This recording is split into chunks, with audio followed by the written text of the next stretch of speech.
जादुई चिकन बिरयानी। चंपापेट नाम के गांव में नंदू और चंदू नाम के दो भाई रहते थे। दोनों अगल बगल घरों में रहते थे। नंदू अच्छा आदमी था, मगर चंदू चोर दिमाग वाला था। ईर्ष्या द्वेष थोड़ा ज्यादा था उसको। दोनों का शादी होकर बच्चे भी थे। नंदू को बेटी और बेटा था। दोनों बच्चे एक स्कूल में पढ़ रहे थे। नंदू और चंदू दोनों भाई अपने अपने खेत में खेती का काम करते थे। एक दिन स्कूल से आते समय नंदू के बच्चों को एक लॉरी में ठकरा कर चला गया। दोनों जाकर कुछ पत्थर पर गिर गए थे।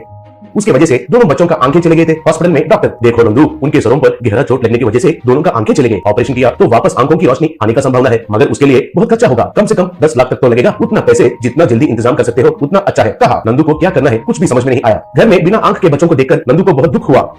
जाकर चंदू को मदद मांगा। तब चंदू, क्या तुम्हारा घर को गिरवी रखा तो 10 लाख नहीं मिलेगा क्या? कर मेरा घर को भी मिलाकर गिरवी रखोगे? वो पूछने के लिए आए हो? शर्म नहीं है क्या तुमका? पैसे नहीं दूंगा। उनका आंखें है तो क्या, नहीं तो क्या, जाओ यहाँ से जाओ। कहा। उसकी वजह से नंदू बहुत दुखी हो गया। एक दिन नंदू खेत जोत रहा था, तब हल में कुछ लगकर अटक गया।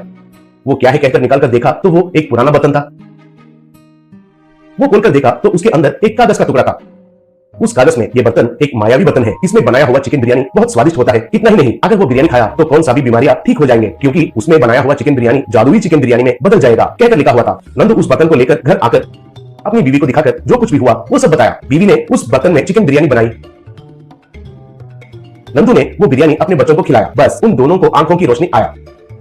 तब उसकी बीवी, अरे वाह, भगवान कितना दयालु है। बच्चों को आंखों की रोशनी नहीं आएगा सोचा था, मगर ऊपर वाले के चमत्कार की वजह से वापस रोशनी आया। यही खुशी की बात है। बोली। तब नंदू, हमारे जैसे कितने गरीब लोग पैसे नहीं होने की वजह से ठीक से इलाज नहीं कर पा रहे हैं। वैसे लोगों को हमारा मदद की बहुत जरूरी है, इसलिए ये जादुई चिकन बिरयानी सबको खिलाता हूँ। कहा। फिर उसने एक थैले के ऊपर बिरयानी का बर्तन को रखकर थैले पर जादुई चिकन बिरयानी नाम का एक बोर्ड लगाया। फिर उसको धकेलते हुए गांव में जाकर, जादुई चिकन बिरयानी, जादुई चिकन बिरयानी, आइए बाबू आइए, आइए माँ जी आइए, जादुई चिकन बिरयानी, इसे खाएंगे तो कौन सा भी बीमारियां ठीक हो जाएंगे। गरीबों को मुफ्त है, बाकी लोग जितना होता है उतने पैसे इस हुंडी में डालिए, आइए बाबू आइए कहकर चिल्ला रहा था।